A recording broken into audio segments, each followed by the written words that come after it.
wabarakatuh. Waalaikumsalam Waalaikumsalam warahmatullahi warahmatullahi wabarakatuh. wabarakatuh. Bismillah, alhamdulillah. Alhamdulillahilladzi amrana al-i'tisama bihablillahi matin. Salatu wassalamu ala sayyidil mursalin Muhammadin wa ala alihi wa ashabihil mujahidin at-ta'imin. Sorry, balik lagi. Subhanaka la ilma lana illa ma 'allamtana innaka antal alimul hakim. Rabbi shrah li sadri wa yassir li amri wahlul 'uqdatam min lisani yafqahu qawli. Rabbi zidni ilma warzuqni fahma birahmatika ya arhamar rahimin.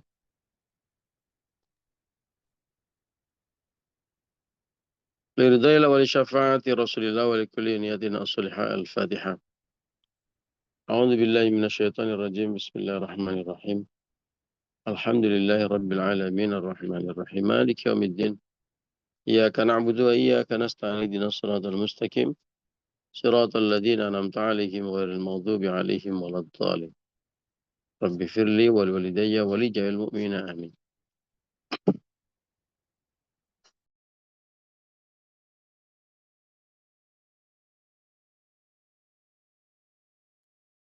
Bapak Ibu dan teman-teman rahimakumullah.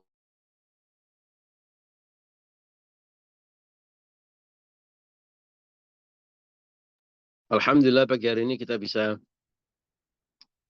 ngaji bersama kembali. Silaturahmi.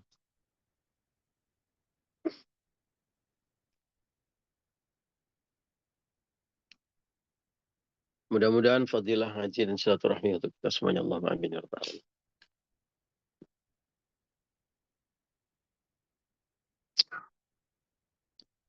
Kita lanjutkan ngaji kita. Bu Maimunah udah sampai mana kita ngajinya, Bu? Kemarin kita sudah bab 3 makalah 18 dan yang diriwayatkan dari Ibrahim An-Nakhai. Sesungguhnya celakalah orang-orang sebelum kalian, sebelum umat Nabi Muhammad karena 3 hal. Baru pertama Pak, berlebihan berbicara hal-hal yang tidak ada kebaikan agama dan dunia. Baru 1 Pak, nomor 2 lagi Pak. Nomor 2 lagi. Ya. Terima kasih Bu Maimunah. Sama-sama Pak. Mana ini Bu Roki yang kemarin nanya ini? Oh, kemarin kan Bu Roki nanya. Yang kedua sama yang ketiga apa, Pak? Nanti tolong ya, ada yang ngasih tahu Bu Roki ya. Bu Roki yang kedua. Insyaallah Pak. Yeah. Baik. Kita lanjutkan.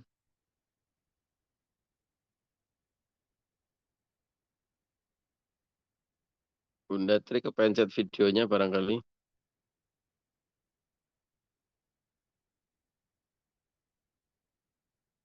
Makalah bab ketiga. Makalah ke-17. 18 Pak. 18. 18. A'udzu billahi minasyaitonir rajim. Bismillahirrahmanirrahim. Wal maqalatu tsaminata asyrata, inilah maqalah ke-18. An Ibrahim An-Nakhai, diriwayatkan dari Ibrahim An-Nakhai radhiyallahu an. Innama halaka, sesungguhnya celaka, man halaka qablakum, celakanya orang-orang sebelum kalian. Bithalathati khisalin, karena sebab 3 perkara. Yang pertama kemarin sudah kita bahas, bifudulil kalami, dengan banyak bicara. Yang kedua, wa fudulit tu'ami, dan berlebihan dalam makanan. Ya, urusannya mulut ini. Yang pertama urusannya mulut soal bicara. Yang kedua urusannya mulut soal makanan. Wa huwa, yang dimaksudkan dengan fudulit tu'am atau berlebihan dalam makanan adalah ma la yu'inuhu 'ala din, yaitu makanan yang tidak menolongnya 'ala din dalam urusan agama. Nah, kalau kita mau belajar dari umat terdahulu, bagaimana mereka celaka, hancur, dan bagaimana kita menjauhinya agar kita tidak bernasib celaka seperti mereka, hati-hati dengan makanan. Ya, ini kalau dalam makalah ini disebutkan fuduril ta'am, berlebihan dalam makanan. Bapak Ibu dan teman-teman rahimakumullah, kita tentu sangat familiar dengan ayat kulu washrabu wala tusrifu. Ya. Makan, minum, makanlah, kulu washrabu, dan minumlah. Ya. Jadi makan dan minum itu nggak dilarang oleh agama kita. Boleh. Bahkan perlu. Bahkan harus. Ya. Dalam rangka apa? Dalam rangka ingat maqasidus syariah, atau tujuan diturunkannya syariat untuk kita semua. Salah satunya adalah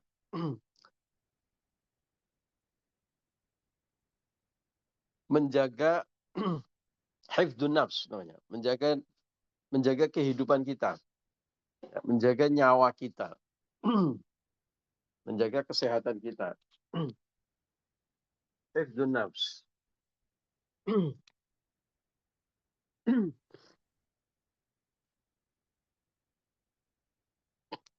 Tentu salah satu menjaga nyawa kita, menjaga kehidupan kita, salah satu ikhtiarnya adalah dengan makan minum. Ya.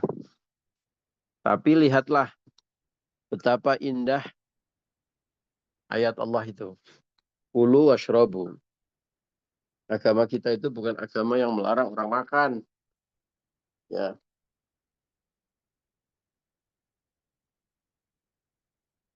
Misalnya bertapa berbulan-bulan. Tidak. Ya.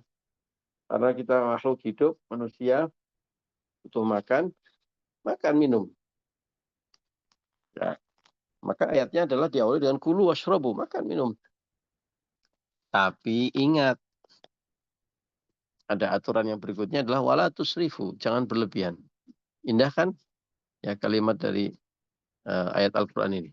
Kulu washrabu, makan, minum. Silakan makan, minum. Wala tusrifu, tapi jangan berlebihan ya.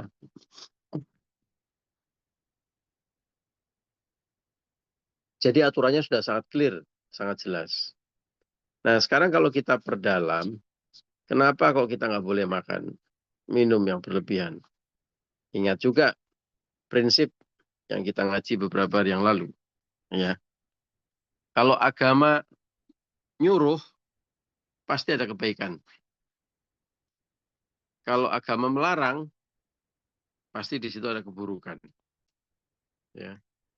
Larangannya sudah jelas, aturannya sudah jelas. Nabi juga bersabda, makan itu untuk menegakkan punggung istilahnya. Kenapa menegakkan punggung? Kalau lapar itu kan biasanya bungkuk ya, megangin perut ya. Nah ini kalau menegakkan punggung artinya jangan sampai kelaparan. Makan itu untuk menghindari kelaparan. Ya, cukup biar kita tidak lapar. Bukan sebagai hobi, apalagi sebagai alat untuk pamer.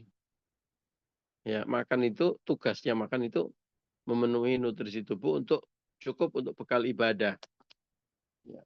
Ukurannya sampai badan kita itu tegak, nggak membungkuk karena kelaparan. Atau kalau mau lebih, ya, ini sabda Nabi ini, maksimal 1/3 dari kapasitas perut kita.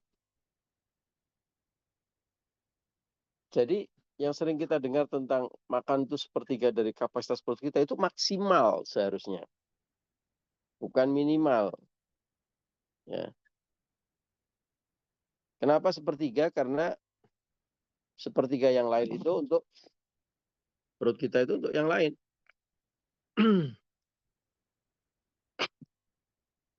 Ya. Ada bagiannya sendiri, yaitu untuk minum dan 1/3 yang lain untuk rongga udara untuk bernafas. Artinya ada ruangan yang disisakan 1/3. Oh. Jadi kalau sampai ada yang makan penuh, ya bahkan sampai gitu ya, itu sudah offside, nah, sudah overdosis. Kalau makan saja rasanya penuh, perut itu sudah munjung-munjung, itu berarti sudah overdosis. Nah, di situ pasti ada keburukan, karena dilarang oleh agama. Sudah pasti itu, iman kita mengatakan itu dulu. Nah, sekarang kalau mau mendalami keburukannya apa sih? Ya, kenapa kok Kanjeng Nabi mengatur makanan saja secara rigid begitu?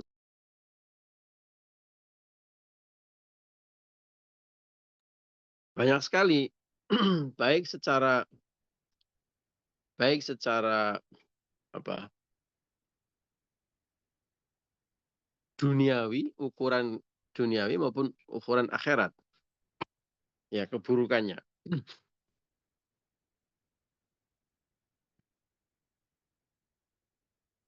Coba Bapak Ibu browsing.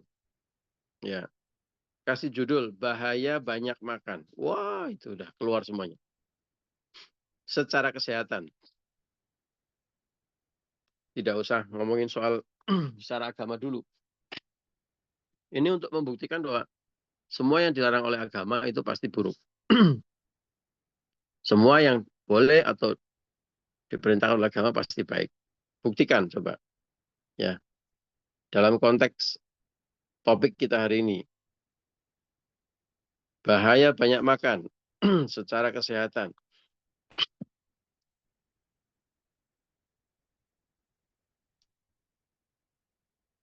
Satu, bertambah berat badan dan obesitas, resiko obesitas. Padahal kalau obesitas, penyakit datang banyak. Ya, saya nggak tanya loh, yang obesitas siapa? Ngaku sendiri-sendiri. Terus, resiko kena diabetes. Oh, kalau sudah kena diabetes, repot sekali karena nanti macam-macam penyakit bisa datang. Resiko penyakit jantung. Kemudian proses biologis dalam tubuh akan kacau. Ada lagi penyakit empedu. Ya, banyak sekali.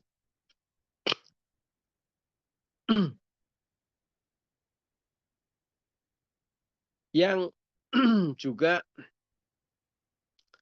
harus kita waspadai adalah ternyata berlebihan makanan membuat kerja darah kita, ya itu terfokus di bagian perut. Sehingga di bagian lain itu kurang. Akibatnya apa? Karena untuk mengolah makanan yang masuk dalam tubuh kita, dalam perut kita. Akibatnya apa?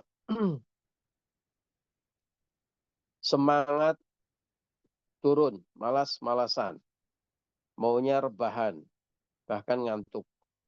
Ya, ternyata logika kesehatannya ke situ Bapak Ibu. Ya, karena konsentrasi olah tubuh kita fokus di perut, maka bagian yang lain kurang.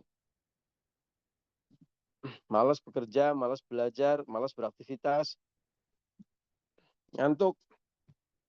Oh, udah itu penyakit itu. Jadi mengurangi produktivitas. Nah, tentu saja secara spiritual, masalah fisik kesehatan itu juga akan nyambung. Ingat al-aqlus salim fi jismis salim. Akal yang sehat ada dalam tubuh yang sehat. Ya, kalau tubuhnya nggak sehat, beresiko nih akalnya nggak sehat. Yang kedua, secara spiritual juga para ulama banyak menulis ya bahaya atau resiko terlalu banyak makan. Di antaranya adalah membuat hati ini menjadi keras. Hati keras itu susah mendengarkan nasihat, susah membedakan antara yang baik dan yang buruk.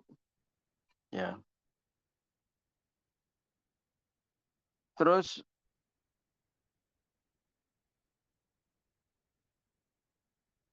resiko untuk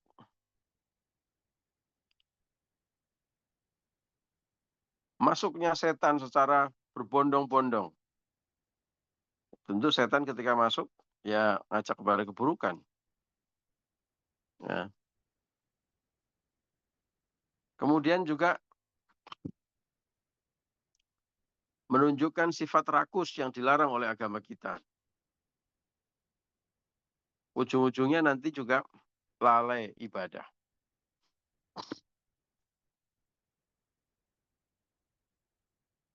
Nah, dari sisi kesehatan jelas, dari sisi ajaran Islam jelas. Sekarang bagaimana strateginya agar tidak berlebihan dalam makanan? Satu, mindset, pola pikir. Pola pikir kita ini harus benar. Ya, ajaran agama kita mengatakan bahwa makan itu untuk bekal ibadah. Itu penting mindsetnya. Ya, Bapak Ibu. Sekali lagi, makan itu bekal untuk ibadah. Termasuk kerja. Ya, kerja itu kan ibadah. Ya, bekal untuk mencari nafkah. Artinya agar kita kuat beribadah, agar kita kuat bekerja. Itu dulu mindsetnya. Jadi makan itu bukan alat untuk menyalurkan hobi. Kalau hobi kan kesukaan. Padahal kita harus mindsetnya adalah bahwa ini kebutuhan, memenuhi kebutuhan kita. Ya. Kemudian makan bukan untuk alat pamer. Ya. Banyak orang makan karena motifnya adalah untuk posting di IG, pasang status, biar kayak orang-orang katanya. Ya. Makan bukan pelampiasan emosi. Misalnya kalau lagi marah, makan.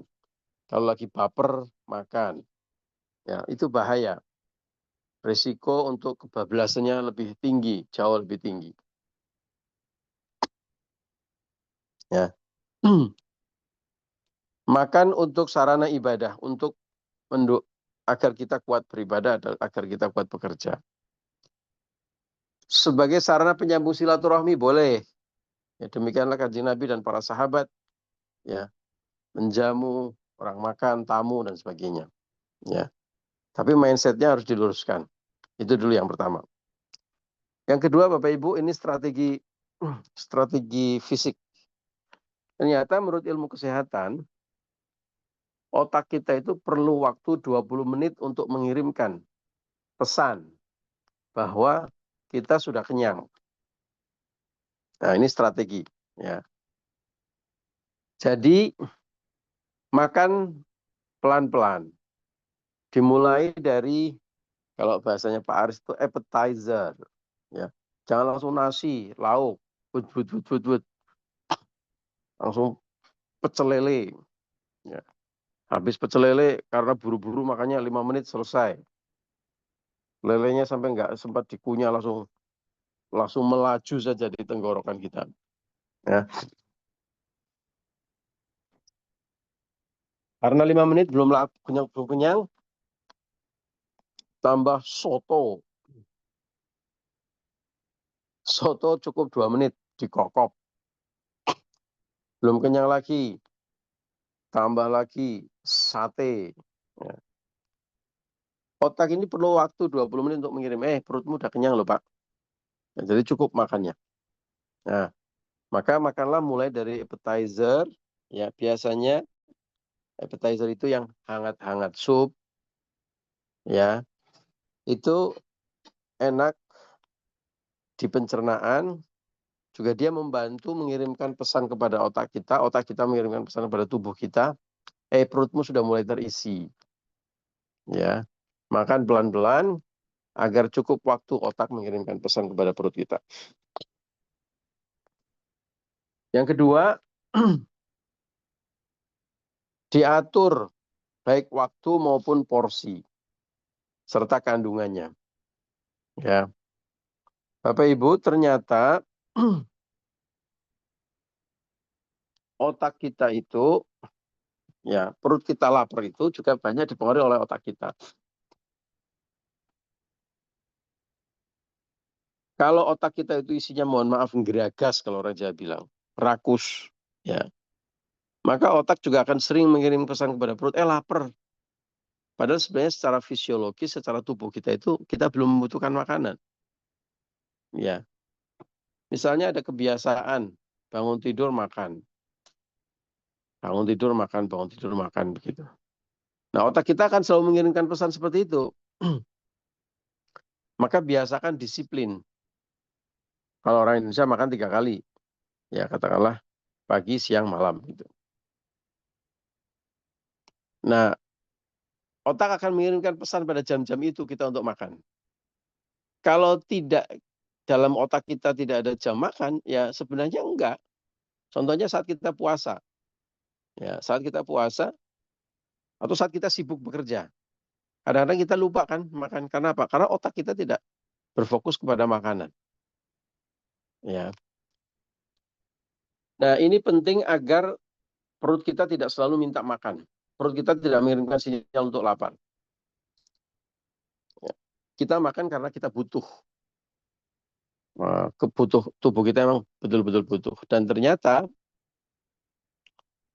dalam ilmu kesehatan, ya, makan yang teratur sedikit-sedikit jauh lebih baik daripada makan yang tidak teratur dan banyak. Ya, makanan banyak itu betul-betul menaikkan kadar gula darah dalam waktu singkat. Ya, makanya kita disiplin dengan jadwal, ya, disiplin dengan porsi dan disiplin dengan kandungan.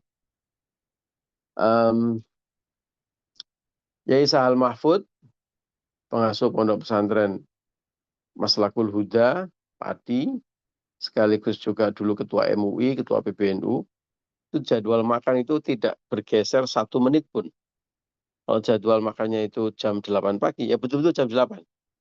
Jam 8 kurang seperempat sudah siap-siap di meja makan. Sudah duduk manis. Jam 8 ya betul-betul. Seperti orang buka puasa itu. Betul-betul disiplin. Tidak maju, tidak mundur. Karena apa? Karena itu melatih tubuh kita. Ya. Dan juga ternyata secara kesehatan sangat baik. Untuk disiplin. Nah, hubungannya dengan melatih tubuh kita juga, otak kita juga bisa mengirim pesan. Orang Indonesia misalnya kalau nggak makan nasi itu nggak puas. Ya, padahal ternyata bisa kita ya mengurangi porsi nasi atau mengganti nasi dengan yang lebih sehat. Kita tahu bahwa nasi itu baik, tapi kalau berlebihan juga sangat berbahaya untuk tubuh kita. Ya, jadi ada orang-orang yang sudah makan roti, sudah makan Indomie, sudah makan telo goreng Thailand gitu ya. Tapi kalau belum makan nasi rasanya belum makan. Nah, itu terlalu banyak karbo juga. Nah, itu disiplin porsi. Dan itu bisa dilatih.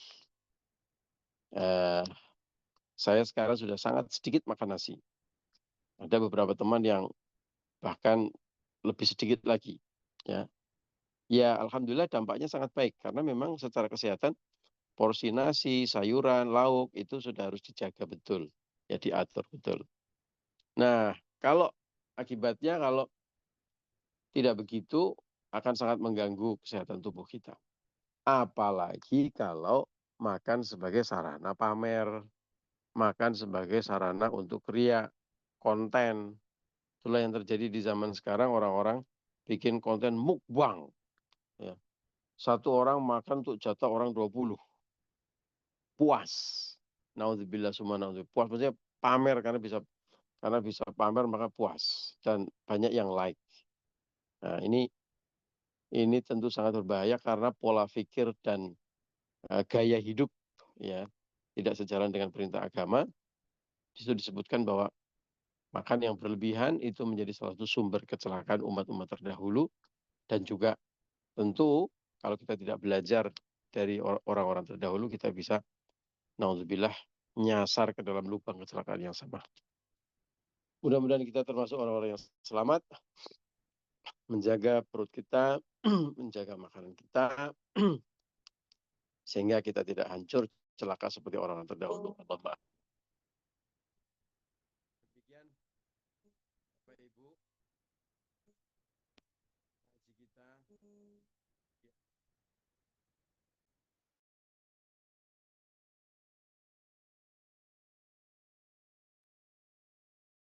Mohon maaf atas segala kekurangan dan khilafan. Mudah-mudahan berkah untuk kita semuanya.